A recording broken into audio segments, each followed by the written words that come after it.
Do you think we encounter the same types of people that ruffle our feathers or in, infuriate us in different lives? I think we do, and they do us. I think that part of it is the law of attraction, that we are magnetic and electrical, and we do attract to us those little pinpoints we have in us that we haven't resolved, or we're looking for a fight, or we're looking for a lesson, or learning how to resolve something. You will have lives that are horrible. They're absolutely ridiculously difficult. And you'll have some that aren't. But it's hard to tell, but we do. We come in my understanding and theosophy, in big soul groups of about 1,000 people. And we experience life together. And in a way, we're just one soul. Benjamin Krim, who was one of the mouthpieces for Maitreya, he tells a story of he had direct communication with a master of wisdom who spoke to him and through him some. Now, he wasn't a channel, he mediated frequency. There's difference. And he said, I had always thought I was this person in history. And I connected to it and I learned from it and thought, wow, it's a lot like me. And my master finally said, by the way, that wasn't you. That was somebody in your soul group. Now, how the hell does that happen? It happens because we carry the memories of everybody in our group and they us. So I have had channels, psychics, people trying to help me, mess me up, whatever. There are about 15, 20 different lifetimes I've been told I had in the late 1800s. Really? Those are memories in me of other people in my soul group. So there are times where you can be sure it was you, so to speak, but that was just a personality in a body. And the soul has record of all this. And we are approaching a time where we will see each other more as one.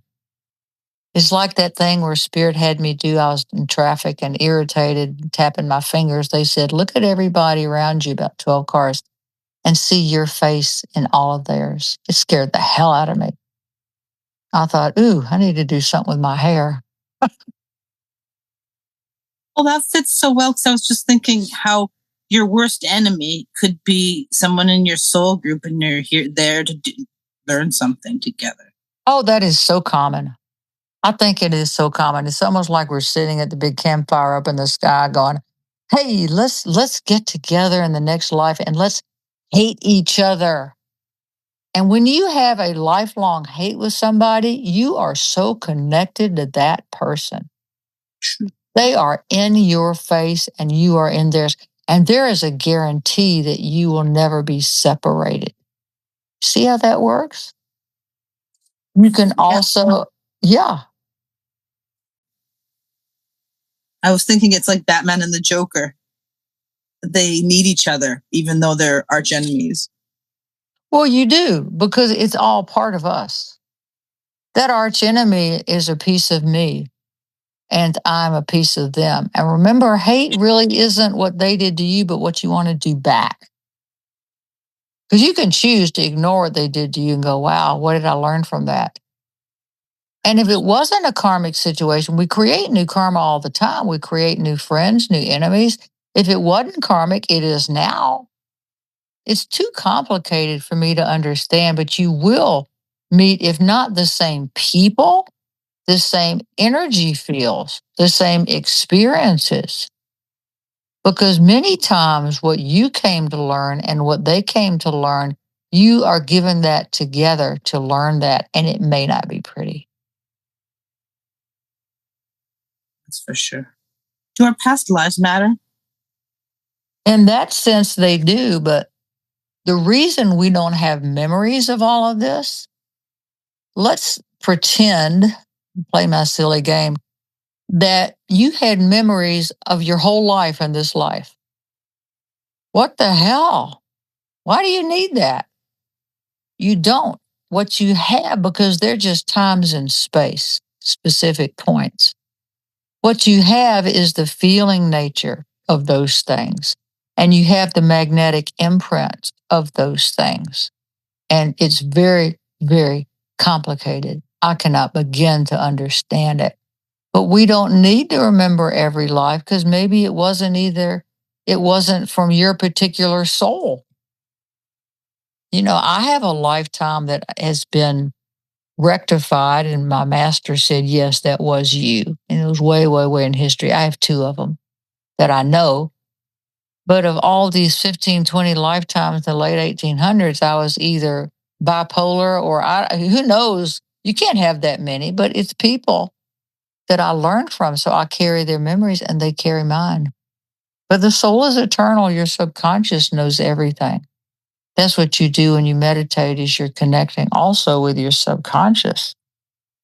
And it's by letting go of this, I love Buddhism. That's part of Buddhism, says that you have to detach and let go of these things to have what's called a better birth and next life. And certain Asian cultures, they pray for a better birth to where they will have better lives. Now, if you are born in a crappy part of the world, maybe it's just your bad luck. It wasn't karma. Maybe that was the only soul available. But that will only happen to you if and I'll say this with trepidation. Let me back up a little bit. The more conscious we can become in this life of who and what we are, we do have, I think, more of a choice after we have died the body as to what we do in future lives. And we have more of a choice of just not being thrown into a hellhole because that was the only body there. Is that true? I don't know. I'm a research analyst. I don't know. I throw this out. And I think Buddhism is supposedly the purest religion in the world is esoteric Buddhism, the old, old stuff. All of the religions have this esoteric aspect. Catholicism, I love the esoteric aspect of that is my religion. It is not my whole spiritual path. Judaism, Islam, Buddhism, Hinduism, Zionism, Zoroastrianism, and it's all actually the same. That's what's crazy. Do good, love mercy, seek God. That never changes and is present in all religions. The golden rule is present. It's always there. And yet we are arguing about the finer points when it all comes down to the same truth, the same golden thread. We argue about these dogmas because we've been taught those at an age that we were very impressionable. And if we're the kind of person, when Christ says, take care of my little ones, he didn't mean babies. What he meant was, allegorically, those who are young in spirit and who need the dogmas, who need the serious religions, and they need the practices of do or die, because it's where they are. Treat them with kindness and understand. I heard Jordan Peterson the other day, and I love that he's a psychiatrist. He's brilliant. Somebody asked him if he believed in God or Christ, and he said, well, what proof do you have? And went on to talk about that. Now, should he change and say, oh my God, he needs proof? No, that is what he came here to do. He doesn't need to believe as me. He is simply being who he came here to do. The same with these folks that the New Agers a lot of times malign. They're going to church all the time. They're spouting dogma. They're trying to convert you. That's what they think they have to do. So to have some compassion, you'll find that who you magnetically attract to you will be something that you are wanting to learn about or be compassionate about, because we really don't attract stuff to us that we don't have the receptor cells to accept it. And what I mean by that is we don't have the magnetic idea or ideal that will allow that piece of electricity to come in and attach. Does that make sense?